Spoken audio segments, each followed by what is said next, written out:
ലോക്സഭാ തെരഞ്ഞെടുപ്പിലെ വോട്ടിംഗ് കണക്കുകൾ പുറത്തുവിടുന്നതിൽ എന്താണ് ഇത്ര താമസമെന്ന സുപ്രീം കോടതിയുടെ ചോദ്യം തെരഞ്ഞെടുപ്പ് കമ്മീഷന്റെ വിശ്വാസ്യതയാണ് ബാധിച്ചിരിക്കുന്നത്. വോട്ടെടുപ്പ് കണക്കുകൾ പുറത്തുവിടുന്നതിലെ താമസവും കണക്കുകളിലെ വ്യത്യാസവും ആശങ്ക ഉണ്ടാക്കുന്നതെന്ന് കോൺഗ്രസ്, CPIM അടക്കമുള്ള പാർട്ടികൾ മുൻപ് തന്നെ തെരഞ്ഞെടുപ്പ് കമ്മീഷനെ അറിയിച്ചിരുന്നതാണ്. ഈ വാർത്തയോടുകൂടി ബുള്ളറ്റിൻ പൂർണ്ണമാകുകയാണ്. ഇനി സ്പീഡ് ന്യൂസുമായി ആവണി ചന്ദ്ര ചേരും.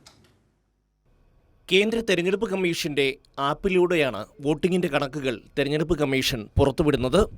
സാധാരണഗതിയിൽ തെരഞ്ഞെടുപ്പ് ദിവസം രാത്രിയിലോ അടുത്ത ദിവസമോ വോട്ടെടുപ്പിന്റെ വിശദമായ കണക്കുകൾ തെരഞ്ഞെടുപ്പ് കമ്മീഷൻ പുറത്തുവിടാറുണ്ട്.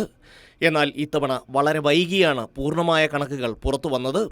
ഒന്നാം ഘട്ടത്തിലെ സമ്പൂർണ്ണമായ കണക്കുകൾ ഏതാണ്ട് 11 ദിവസത്തിന് ശേഷമാണ് തെരഞ്ഞെടുപ്പ് കമ്മീഷൻ പുറത്തുവിട്ടത്. 2, 3, 4 ഘട്ടങ്ങളിലെ വോട്ടെടുപ്പിൻ്റെ കണക്കുകൾ 4 ദിവസത്തിന് ശേഷമാണ് തെരഞ്ഞെടുപ്പ് കമ്മീഷന് പുറത്തുവിടാൻ കഴിഞ്ഞത്. മാത്രവുമല്ല, കണക്കുകൾ പുറത്തു വന്നപ്പോൾ ഏതാണ്ട് 1.1 കോടി വോട്ടുകളുടെ വ്യത്യാസം ഉണ്ടായിട്ടുണ്ട്. ഈ സാഹചര്യത്തിലാണ് സുപ്രീം കോടതിയിൽ പരാതിയെത്തിയതും സുപ്രീം കോടതി ഇടപെട്ടതും. ബൂത്തിലെ കണക്കുകൾ രേഖപ്പെടുത്തുന്ന ഫോം C അപ്ലോഡ് ചെയ്യാൻ എന്താണ് താമസമെന്ന് കോടതി ചോദിച്ചു. അപ്ലോഡിങ്ങിന് തടസ്സമില്ലെന്നായിരുന്നു കമ്മീഷന്റെ മറുപടി. പിന്നീട് എന്തുകൊണ്ട് 11 ദിവസം താമസമുണ്ടായി എന്ന ചോദ്യത്തിന് കോടതിയിൽ തെരഞ്ഞെടുപ്പ് കമ്മീഷന് മറുപടി പറയേണ്ടി വരും. മറുപടി കോടതിക്ക് എത്രമാത്രം സ്വീകാര്യമാകും എന്നതായിരിക്കും പ്രധാനം. ഈ മാസം 24-ന് സുപ്രീം കോടതി ഈ കേസ് വീണ്ടും പരിഗണിക്കും. വോട്ടിംഗ് കണക്കുകൾ വൈകുന്നതിൽ ഇന്ത്യ കക്ഷികൾ ആദ്യം മുതലേ തികഞ്ഞ ആശങ്ക പ്രകടിപ്പിക്കുകയാണ്.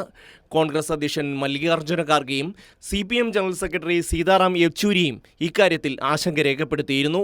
വോട്ടെടുപ്പിൻ്റെ കണക്കുകൾ വൈകുന്നതും കണക്കുകളിലെ വ്യത്യാസവും എന്തോ ഗൂഢാലോചനയുടെ ഭാഗമാണെന്ന ആശങ്കയാണ് രാഷ്ട്രീയ പാർട്ടികളും മറ്റു ചില സംഘടനകളും പങ്കുവയ്ക്കുന്നത്. Election desk, Kairali news.